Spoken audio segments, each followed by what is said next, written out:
Long before the kids come to school in St. Paul, the staff at the district's main kitchen have been hard at it. Their daunting task, 40,000 lunches headed to 98 different lunchrooms. But in the off times, a celebrity chef has been volunteering his time to help make the food coming out of here healthier and tastier. So we're going to say that that's 1 tablespoon of mint puree, because when you're doing... A 42-year-old father of 2 school-aged children, Seth Doherty has been revamping recipes. Some, he says, have been simply awful. One of the last times I was here, I worked on a meat lasagna recipe that was a large recipe. It was like 60 plus pounds of salt. It was about 80 pounds of brown sugar and 100 pounds of textured vegetable protein. Well, when I was finished, it was half the amount of salt, no sugar, and no textured vegetable protein, adding a bunch of raw garlic and fresh onions to it and really making it a sauce again. Doherty has been on the cover of Food and Wine, one of the best new chefs in 2005, and now teaches at a culinary school. He wants to give kids what he calls real food. And I really want these kids to be the ones that will break the cycle of processed foods and bring that culture of cooking back into our society, where 1/3 of all meals are eaten in cars, which is scary. Many of the rest are eaten in school. The University of Minnesota's Mary Story says just 2% of young Americans eat according to the USDA guidelines for good health. Too few fruits and vegetables, low calcium intake, especially for adolescent girls, diets that are high in fat, saturated fat, trans fat, which will lead to cardiovascular disease, diets that are high in sodium. In the past, public health advocates saw school lunch as the answer to poor nutrition. Congress created the lunch program in 1946 in response to widespread malnutrition among military draftees during World War II. Today, some 30 million children receive school lunches. The schools charge about $1.25 per meal. But about 60% of the children, those from low-income households, get them free or at reduced price, subsidized by the U.S. Department of Agriculture. Okay, thank you for waiting. Lunches must meet federal nutrition guidelines, and districts are now required to have overall wellness programs. But Story says schools have not managed to promote good eating.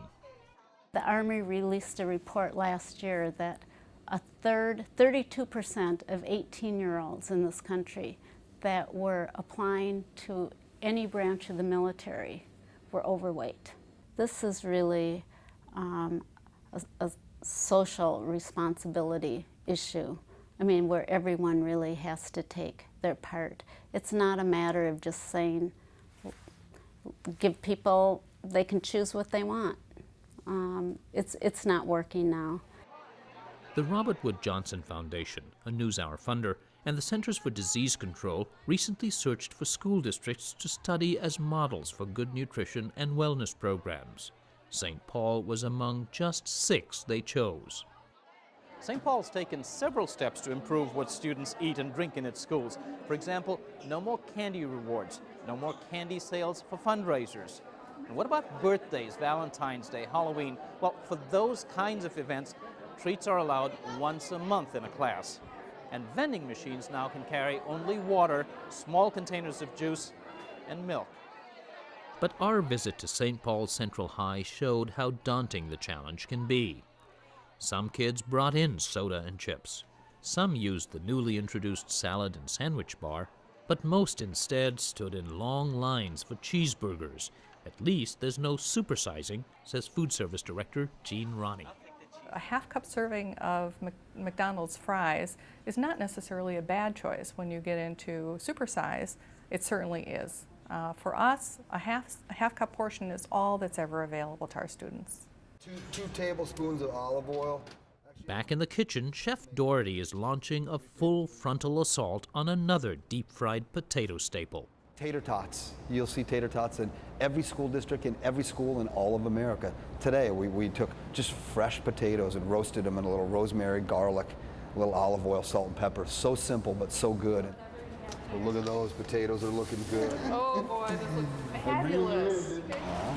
I'll try. You don't have to. Is that gonna work? Good hot. Bellissimo. I think they're a little on the dry side, Was though. that what it was? A little on the dry Little side? maybe a little bit overbaked. Why don't you guys try them and see? I think the flavor's really good. But just- Nice and garlicky. See, I like the way they're cooked. You like them crunchy? Yeah, I like them like that because I like them. I want them to have a little hard shell. I've been outvoted. Okay. The key votes, of course, will come from her customers. The baked rosemary potatoes got their critical first test at St. Paul's Gaultier Elementary School. Did you put ketchup on them? No? No ketchup? How are they? Good. Good. Are they spicy? There was one question she didn't ask, so we did. If you had to choose between tater tots and the new potatoes, how many of you choose the tater tots? How many of you choose the new potatoes? You know, I look at my own kids, age 7 and 11, and they eat everything. Did they eat it all the first time? Well, of course not. You know, I mean, it takes about 30 times for a child to really, after tasting it, to think, wow, maybe that's okay. But you know, after those 30 times, they might decide that they don't like it, and that's okay. Not everyone likes everything. And so it's just continuing to put different products in front of them that are real food. At Gaultier Elementary, where 80% of the kids receive free or reduced price meals, Principal John Garcia takes the message of good food to their classrooms and, he hopes, their homes. My nurse and I have been teaching a nutrition course in 4th grade. We work on the food pyramid, we look at nutritional choices again, and it has gone home. And the parents have said, you know, we've changed the way we shop at home. We actually read the labels on the back of packaging now. We have more fruits and vegetables in our home than we ever have. In fact, these 5th graders who have gone through the school's nutrition classes seemed more accepting. How many of you would choose tater tots? How many of you would choose the potatoes you had today? Converting taste buds is one of 2 challenges. The other is finding the money. Rosemary potatoes cost about 20 cents per serving. That's twice the price of tater tots and a fifth of the entire amount budgeted for a St. Paul school lunch.